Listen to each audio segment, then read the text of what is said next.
tensions are extremely high in the House of Commons. I mean, the past couple of days, you got Jagmeet Singh, who's kind of shown signs that he's ready to pull the trigger on either an election or just more sabotage, specifically towards Justin Trudeau. Now, the reason I say that is because of this GST tax credit. You see, Justin Trudeau's implemented 60-day pause on GST for Canadians who have an income, are working. You have to be working. So EI, disability, being retired, that doesn't count. And what also doesn't count is if you make over $150,000 a year. So everybody who falls within those strict parameters will be getting $250 back.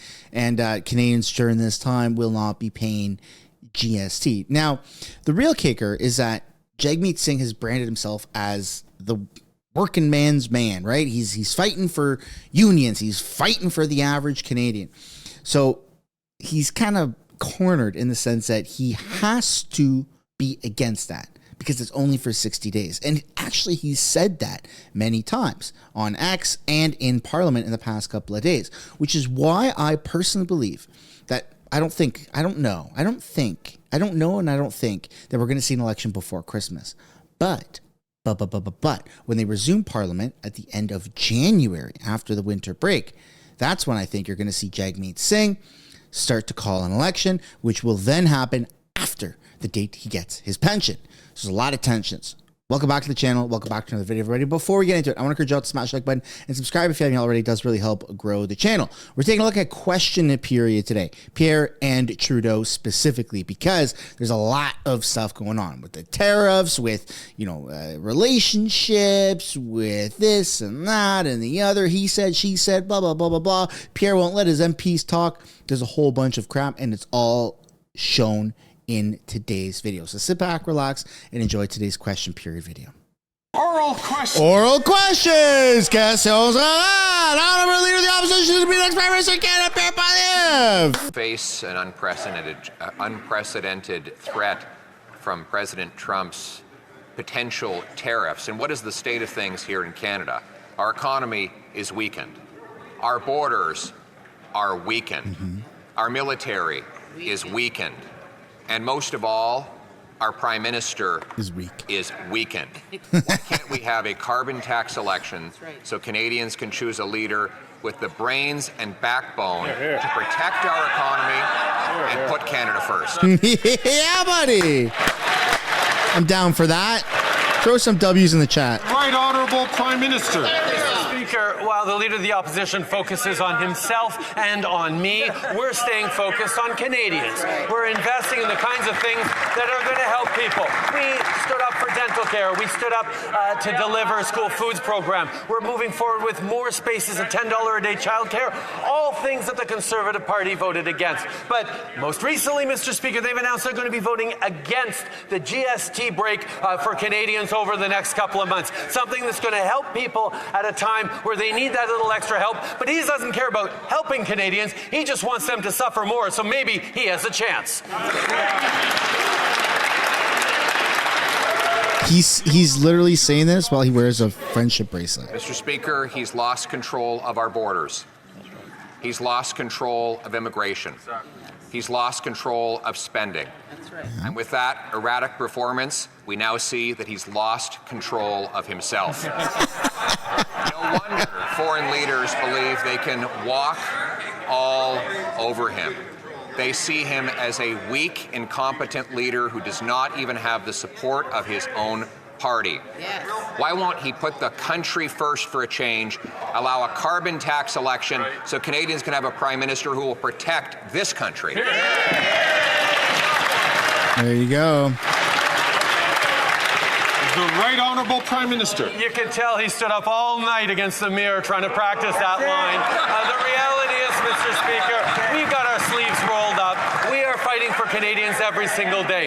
We will stand up for good Canadian jobs. We will make sure we continue to have great relations with the United States as we build a stronger future on both sides of the border. We're going to continue to deliver the kinds of things that matter for Canadians. Dental care, free insulin, school food programs, all programs that Conservatives voted against, and now they're going to vote against a GST break for Canadians right across the country for the next few months. That's not being there for Canadians, that's being there for himself. The Honourable Leader of the Opposition. Just to prove how weak and out of control he's become, he just engaged in a mass hallucination, listing off a bunch of programs that actually don't even exist outside of his own head. But if he's not prepared to stand up for the country, oh my God, God, then why don't we have a real election about taxes? He can run on his tiny 2-month tax trick, and I'll run on my common sense plan to axe the tax and axe the sales tax on new homes. How about a carbon tax election now? Man, Pierre is good today. The Right Honourable Prime Minister. We saw it perfectly clearly just now, the fact that he is trying to gaslight Canadians. He just... No, he's not. Dental care program, to pick one, doesn't even exist. We'll tell that to the 1 million plus Canadians who've gone to see the dentist, many for the first time in years because of the Canada Dental Care benefit. This is what he's standing against. He's trying to convince Canadians that everything's broken while he forces his MPs to vote against a GST break that's going to help Canadians over the coming months. That's not leadership. That's pandering to the lowest common denominator. Man, Trudeau is actually nuts. His programs don't work. The Honourable Member for Belleuil-Chambly. Mr. Speaker, the Prime Minister has everyone unanimously against him and his so-called Christmas present. Canadians don't want it. Business owners don't want it. Retirees don't want it. Students don't want it. Economists don't want it. Even those who are well off and kind-hearted, they don't want it. No one wants the Prime Minister's Christmas gift. When will the Prime Minister understand that one cannot buy votes? The Right Honourable Prime Minister. Mr. Speaker, Canadians are struggling. That's why we are offering a tax break to all Canadians for Dude, the last time Trudeau stood up, he just called us the lowest common denominator. The restaurant, at the grocery store. We know that Canadians are struggling these days. He's a fucking moron. We have one of the best financial situations of all G7 countries, and that means that we're able to help Canadians a little bit. The Bloc might not want that, but that's because the Bloc Québécois, Mr. Speaker, all they want is to pick fights and squabbles. They don't want the government to truly help Canadians and Quebecers, but despite them in their opposition, that's exactly what we're going to do. Reminder to smash the like button and subscribe, guys. Member for Belleuil-Chambly. Mr. Speaker, Canadians who are struggling are those who will not receive a rebate check. You know who is struggling, Mr. Speaker? The Liberals themselves. The Conservatives don't seem to support the proposal. The NDP neither. The Bloc Québécois neither. No one in this House seems to support the rebate check. If the Prime Minister is so sure of himself, why doesn't he make it a matter of confidence and have a confidence vote? Look at that. The Conservatives are all standing up with the Bloc. Look at that. And look at the empty chairs on the Liberal side. Mary Ng's not there. Order, please. She's speaking to her Chinese overlords for China interference. Randy's not there. He's muting the microphone. He's about to mute the microphone. Order, please. Hey! I'll write another strong-worded letter. Le très honorable Premier Ministre. You son of a bitch. Prime Minister.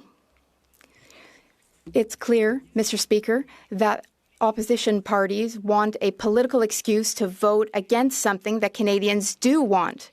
Canadians need a tax break. That's exactly what we are giving them. It will be up to opposition parties to decide whether they want to be there for their constituents, to be there for Canadians who are struggling, or if they prefer playing petty partisan politics and picking fights. The Bloc and the Conservatives want to say that Canada's broken, but we on this side are here for Canadians to support them and to help them when times are tough.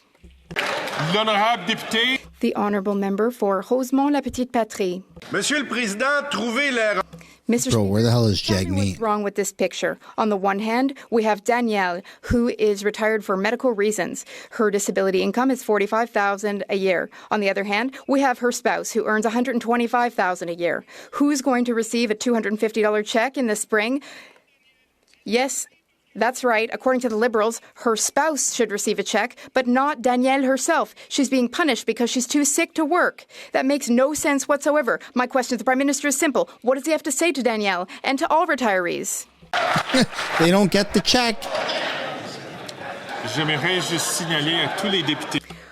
I would like to say to all members to please be very careful in Shut their the hell up. words. I'll write another petition. Bon côté de notre They should pick words that are accepted. The Right Honourable Prime Minister. Dans cette chambre depuis assez longtemps. I've been in this house for long enough, Mr. Speaker, long enough to remember a time when the NDP stood up for Canada's workers. In fact, they were the party of workers in Canada. Now, workers who have been shouldering a heavy burden throughout the pandemic, throughout the inflation crisis, they have done so much and we have supported them. We're also supporting seniors and young people. But with this measure, with this rebate, we want to acknowledge the hard work of workers who need our support. The NDP is against it. The party that truly stands for workers is not the NDP, it's the government. Member for Coward. L'honorable Here we go, Pierre. de l'opposition. The Honourable Leader of the Opposition. No sense, Mr. Speaker. I couldn't agree more. Here we have the NDP claiming to have torn up their deal, their carbon tax coalition, with the Prime Minister. But then they taped it back together when he promised a 2-month tax trick. Then, after taking credit for it, the NDP says they didn't know what was in it. Right. And now they're opposed to it. Mr. Speaker, these two leaders can't even figure out how to give away $6 billion properly. Isn't it time for a carbon tax election so that we can elect a common sense government? Yeah. Look at that, man. The Bloc's ready. Conservatives are ready. All you need is 14 Liberal MPs. Speaker, MPs are supposed to represent their constituents here in Ottawa, but the Conservative Party MPs are choosing to represent their leader back in their constituency. I know Canadians across the country, including in Conservative ridings, are looking forward to paying no taxes on meals in restaurants or on all groceries or on kids' clothes for the next few months. But the leader is making them vote against these measures to help Canadians. If Conservative MPs want to stand up for Canadians, they need to stand up against their leader. The Honourable Leader of the Opposition. Well, Mr. Speaker, I think Canadians Mr. are Canadian. ready to stand up and speak for themselves. If the Prime Minister wants to lecture us about democracy, then why don't we have a referendum? A referendum election where the choice will be the following. A tiny 2-month tax trick with the NDP Liberals, or a permanent axing of the carbon tax and axing the sales tax on new homes.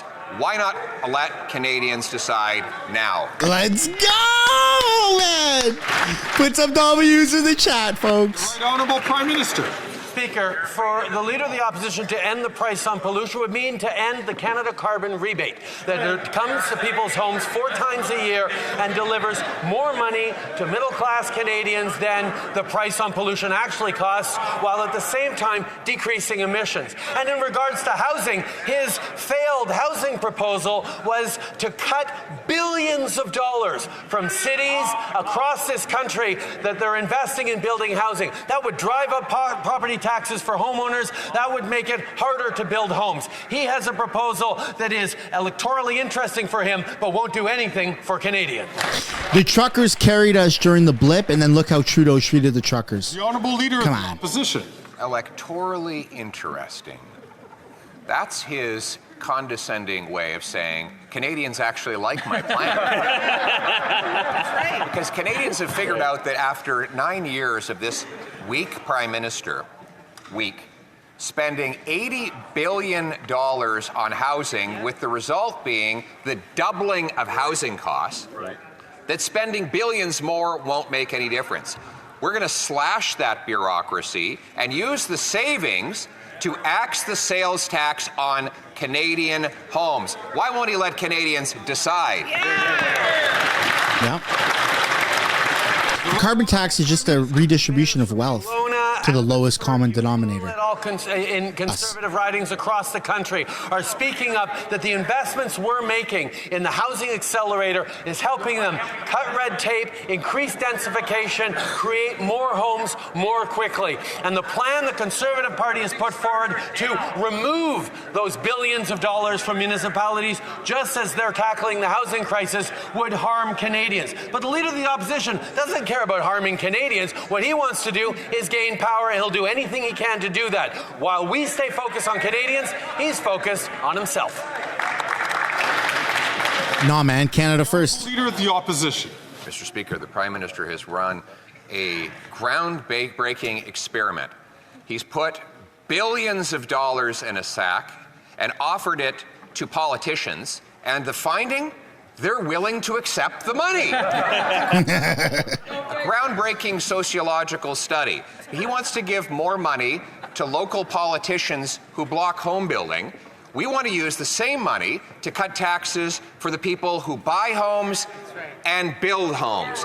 Why won't we allow Canadians to decide whether they want the money to go to the politicians or to the people in a carbon tax election?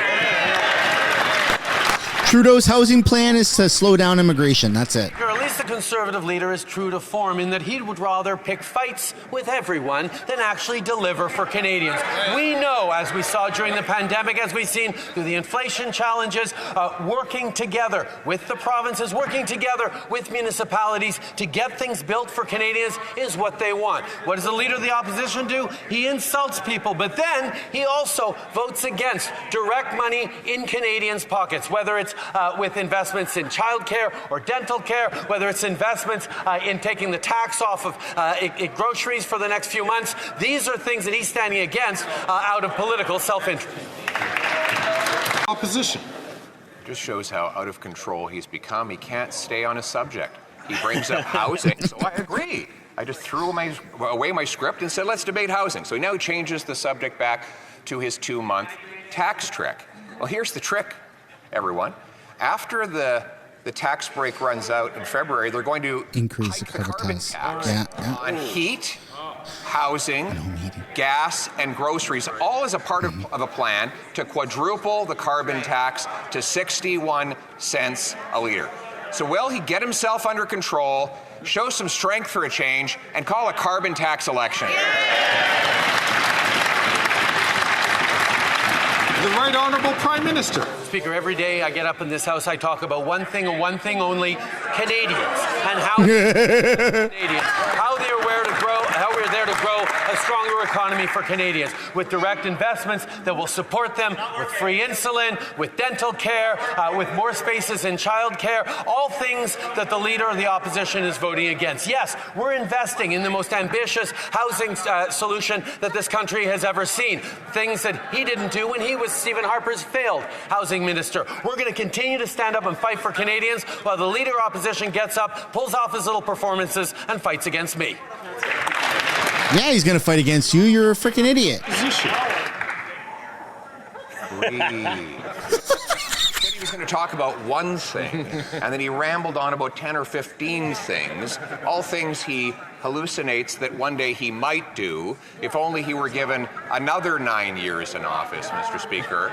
Instead of talking about his real record, which is that he doubled housing costs, he doubled food bank use, he doubled the debt, and now he wants to quadruple the carbon tax to 61 cents a litre. Mr. Speaker, we need a Prime Minister who's in control of himself, so why doesn't he call a carbon tax election so we can get one?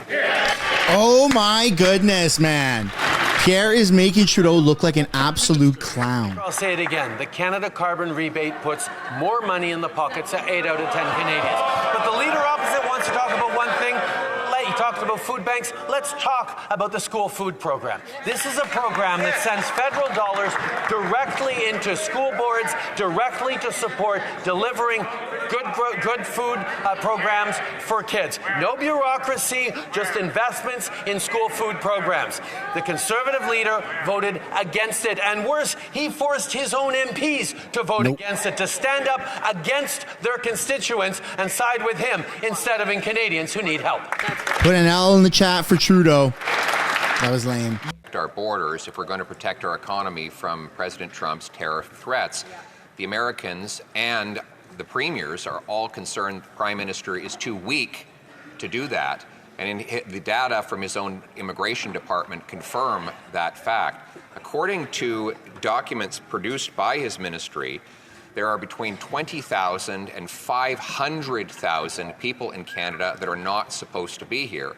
And there are another 3 million that have to leave within the next year.